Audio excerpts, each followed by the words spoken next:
Oh boy, this government na Yahoo government. Yahoo men with no laptop. Can you imagine? Bam, bam, bam, bam, bam, bam, bam, bam. This is becoming unbecoming.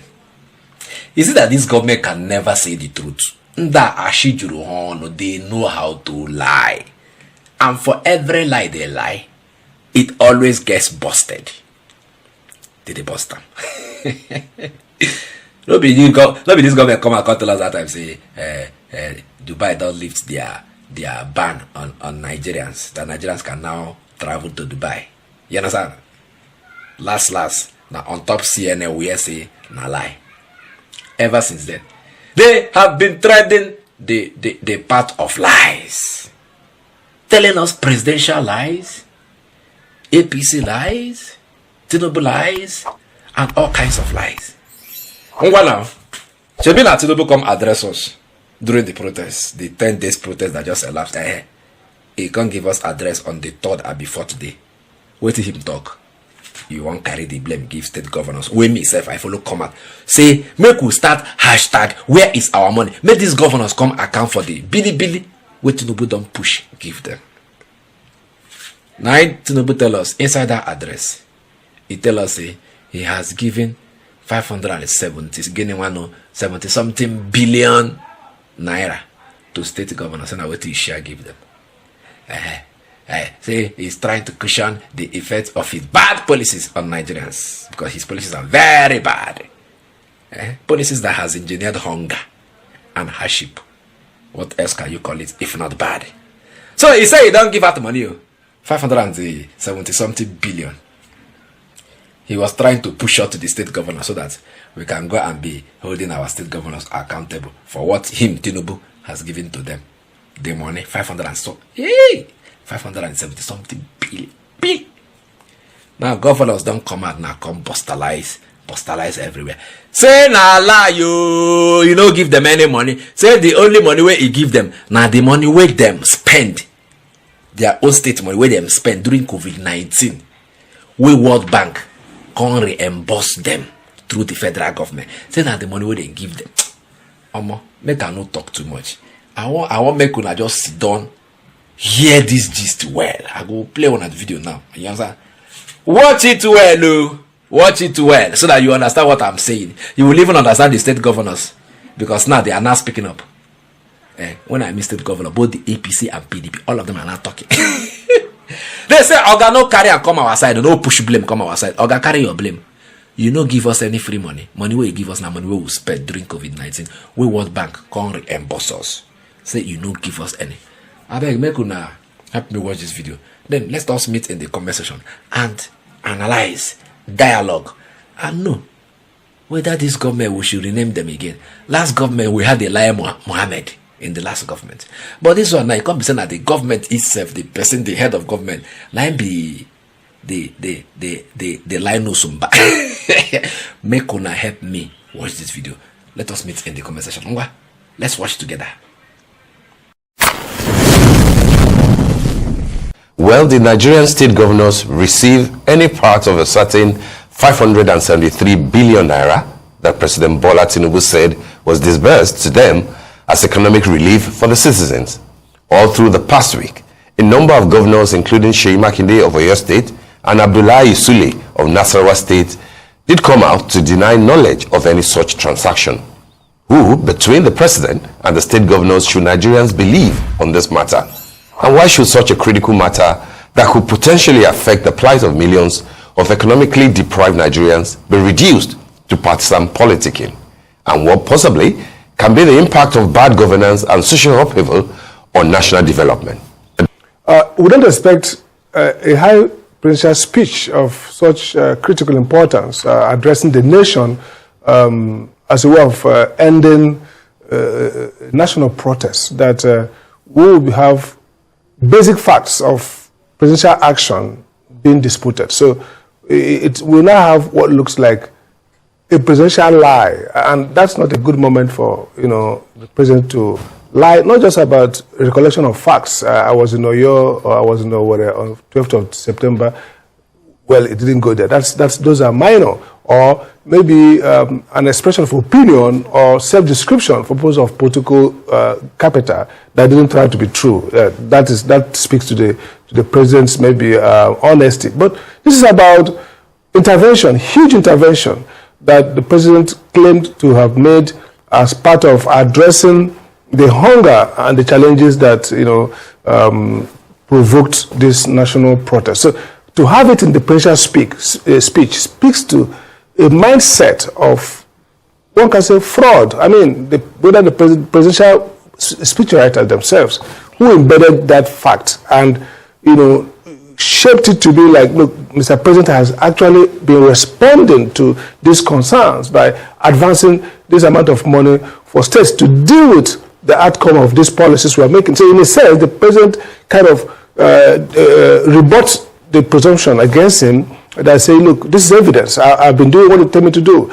And again, push back to the states. The states have failed to deliver these palliatives. If they have done so, maybe the hunger question would have been less, and the problem would not. So it's like being a court and adducing false evidence to prove your innocence. So in the public court, the president brought what's now turned out to be false claim to make a case. So it damages the case made, but it speaks more to the temper and the morality of the people behind the presidency in terms of how desperate and what degree of falsehood they can marshal to exonerate themselves.